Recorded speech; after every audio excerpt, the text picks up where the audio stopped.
Como vimos, el discurso latinoamericanista se funda sobre un determinado suelo conceptual, un cierto régimen de saber que surge como producto de la quiebra de las visiones evolucionistas teleológicas de la historia propia del siglo XIX. La bifurcación producida en este nivel arqueológico de saber contenía, sin embargo, una paradoja, la cual es también la que se hace manifiesta en el propio discurso latinoamericanista, pero que no es ya, como señala Castro Gómez, la propia del episteme moderno, sino más bien surge justamente a partir de la quiebra del mismo. Bueno, en este nuevo universo conceptual tensionado por la oposición entre formas y vida, entre sistemas autorregulados y acción subjetiva, acción intencional subjetiva, subjetividad trascendental, ambos polos se oponen entre sí, pero al mismo tiempo se presuponen mutuamente y uno reenvía al otro permanentemente. Es decir, resultan contradictorios, pero uno no se puede sostener ya sin el otro. Y el discurso latinoamericanista tampoco va a poder evitar replicar esta relación paradójica en el interior de su propio discurso. Bueno, vimos ya cómo la vertiente historicista representada por Arturo Roig, pues desde el momento en que la idea de la historia como un sistema cerrado, autocontenido, ya no puede sostenerse, no puede evitar su recaída en el terreno metafísico, en el del puro a priori. Lo que se descubre entonces es que la historia no habla por sí misma, que es necesario que alguien hable por ella, y ese que va a hablar va a ser siempre un sujeto particular que se va a arrogar para sí la expresión de ser el vocero de la historia, sin nunca poder identificarse ya plenamente con ella. Bueno, inversamente, la vertiente fenomenológica representada por Kusch nos muestra por qué tampoco se va a poder permanecer en él, en este terreno metafísico, por qué la idea de un fundamento último no puede evitar a su vez apelar a la historia, eludir la historicidad de su propio modo de institución, en definitiva verse tenido por el estigma de la contingencia de sus propios fundamentos, lo que lo va a frustrar entonces como un tal arqué o fundamento, ¿no? Un fundamento infundamentado. Bueno, esta, como dijimos, esta vertiente se aparta ya de la idea de la historia como una totalidad cerrada, autocontenida, autogenerada, que se manifiesta, se expresa a sí misma, sino que va a buscar entonces trasladar la reflexión a un plano previo a ella, a las condiciones de posibilidad de la propia historicidad. Es decir, aquello que el discurso historicista presupone sin poder nunca alcanzar a tematizar. El sujeto, más precisamente esa instancia de subjetividad de la que más primitiva de la que emana la historia, se situaría por ende por fuera de ella, constituiría su a priori. Ahora, desde el momento en que ese a priori, ese ser no es ya un ser humano genérico como era todavía para Kant, es decir, no hunde ya sus fundamentos en la naturaleza misma, no podrá ser sino él mismo un resultado histórico contingente, un sujeto siempre particular. El esencialismo fenomenológico representa en última instancia un intento de trascender la historia, de colocarse en un plano previo a ella, aquello que lo hace posible, que es un plano de esencias intemporales, sin poder escapar nunca de ella, ¿no? de la historia. Bueno, y esto nos lleva a la cuestión de la alienación, que es la que funciona en realidad como la premisa de base de todo este discurso latinoamericanista, pero como vamos a ver es también lo que la fisura. La visión fenomenológica de la subjetividad, según la cual habrá de concebirse al ser latinoamericano y que, como vimos, Kush asocia al estar,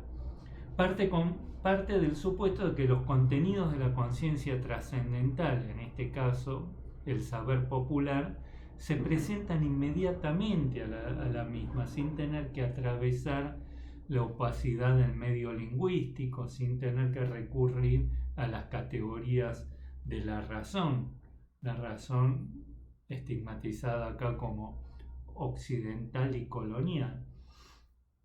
Es decir, evitando quedar atrapada en las mallas de la ideología foránea. Bueno, sin embargo, esta ansiedad por una presencia inmediata del sentido que se daría en la cultura popular, en la sabiduría popular, que es en última instancia lo que Derrida luego va a denunciar como la metafísica de la presencia, se va a revelar al mismo tiempo como siempre inviable. Bueno, el fantasma de la mediación la va a acechar permanentemente sin poder nunca eludirla, la mediación racional. Quien hace esto manifiesto va a ser otro de los fundadores del latinoamericanismo filosófico, que fue de hecho el organizador junto con Enrique Dussel del famoso encuentro de San Miguel en la Universidad del Salvador, que fue el punto de partida para la filosofía latinoamericana, que es el jesuita Juan Carlos Scanone, bueno, entre otras cosas, maestro del actual Papa. Bueno, es el que introduce, bueno,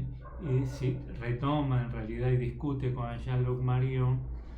el concepto del tercero, que sería la figura del mediador, es decir,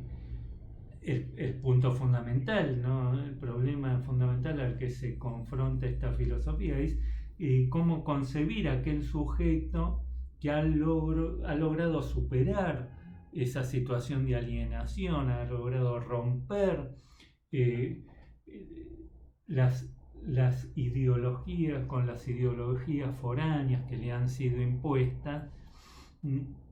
y accedido finalmente a su auténtico ser, abriendo así el horizonte a la trascendencia, ¿no? Bueno, en última instancia hay una fuerte impronta teológica en todo este discurso, ¿no? Bueno, para Scanone, ¿no? el mediador no sería propiamente el filósofo, como vimos que ocurre en realidad, o el antropólogo filósofo, como ocurriría de hecho en Kush, ¿no? Sino que es el propio oprimido que se ha vuelto consciente de su situación real, o eventualmente también para él puede ser el propio opresor que reniegue, siempre y cuando reniegue de su condición como tal, ¿no? Bueno, en última instancia sería el propio ser latinoamericano de donde emergería a aquel que lo va a liberar, ¿no? Bueno, como dijimos, es el supuesto de base de la vertiente populista o fenomenológica, ¿no? Digamos, el concepto de alienación es fundamental porque si no presuponemos que los sujetos se encuentran alienados, tampoco tendría sentido ya el proyecto emancipador. Pero como decimos, este es el presupuesto, pero al mismo tiempo el que plantea un límite último a esta filosofía. Lo que cabe entonces acá preguntarse es, ¿cómo distinguir entonces quiénes son aquellos que han logrado acceder finalmente a una visión de su auténtico ser y quienes por el contrario permanecen aún presos de saberes extraños, exóticos, poseídos por las ideologías alienantes, que como vimos es la base también para todo el proyecto historiográfico, distinguir, separar ambos campos a lo largo de la historia del pensamiento latinoamericano, ¿no? La pregunta es, ¿quién puede decidir al respecto? ¿Quién es qué tipo de pensamiento es la expresión de nuestro auténtico ser latinoamericano y cuál por el contrario resulta extraño, exótico y en última instancia dominador. El punto fundamental es que esto entonces ya no le corresponde hacer al propio pueblo, ya que su elección va a estar siempre inevitablemente condicionada por su situación presente de alienación. Bueno, y como decía, esto es necesariamente así, porque si no fuera así, si no, el pueblo no se encontrara alienado bajo los saberes extraños, las ideologías foráneas, el proyecto emancipador ya no tendría objeto alguno, ya perdería su sentido, ¿no? Bueno, y es aquí que emerge en este segundo nivel de discurso aquello que Scannone pretendía dejar afuera en un primer nivel del mismo, la idea de un sujeto colocado por fuera y por encima de aquellos que requieren su redención. Es decir, uno que se coloque a sí mismo en una posición de trascendencia con respecto a la sociedad a la que se dirige, que se coloca en una posición de saber que es la que permite discernir quienes han logrado romper con las ataduras de las ideologías racionalistas, colonialistas, etcétera, que nos oprimen. Bueno, en última instancia lo que se expresa es decir, que por detrás de la idea del tercero, del mediador,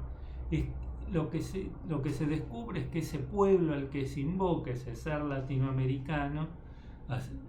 nunca habla por sí mismo, que así como la historia no habla por sí mismo, tampoco lo hace el pueblo, que es necesario que alguien siempre hable en su nombre, alguien que asuma su expresión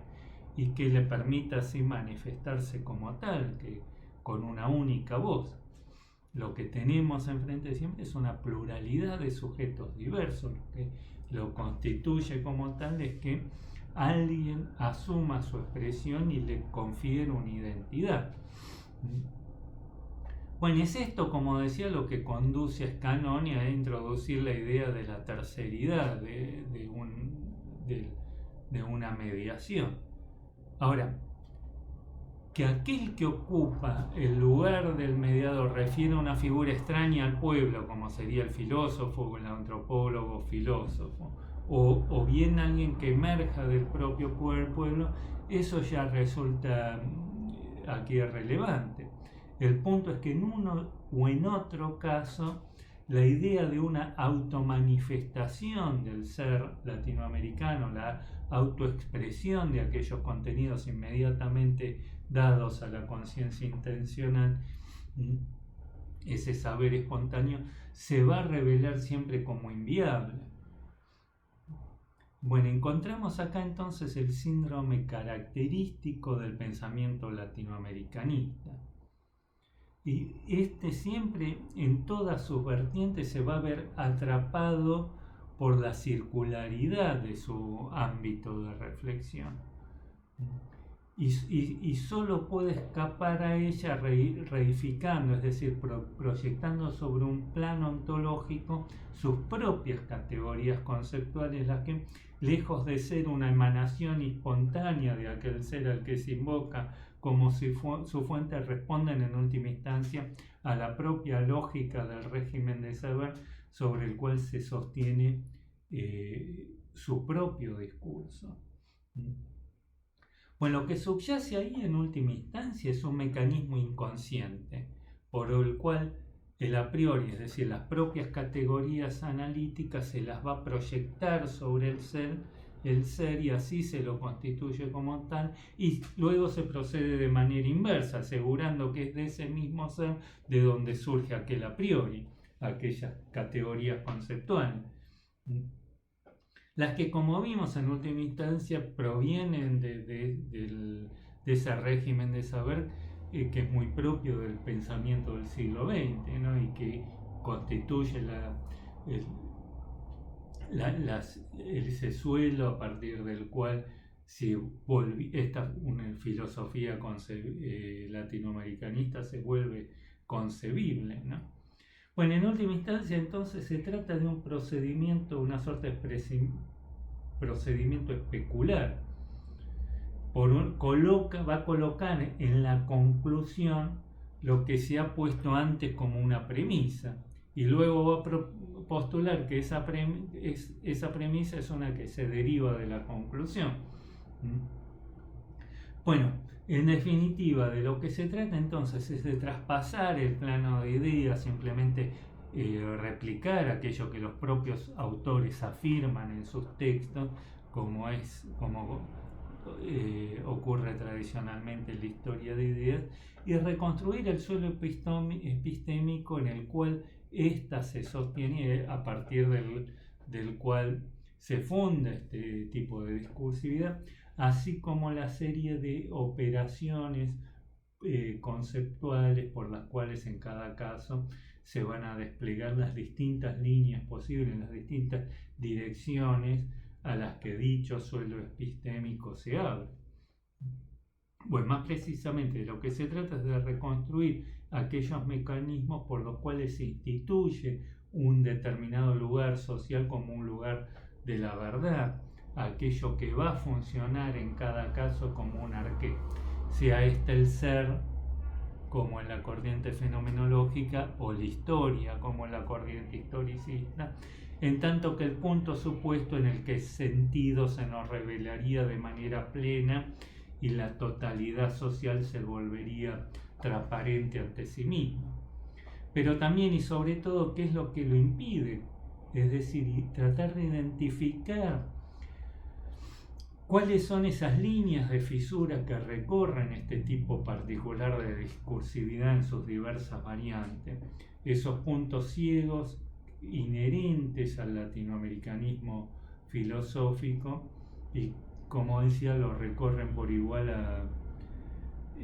a sus distintas vertientes, ¿no? Bueno, es esto en definitiva, ¿no?, lo que se propondría una aproximación de tipo arqueológica,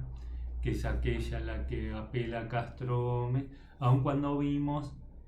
su propio planteo al respecto va a requerir de algunas precisiones de tipo histórico-conceptual.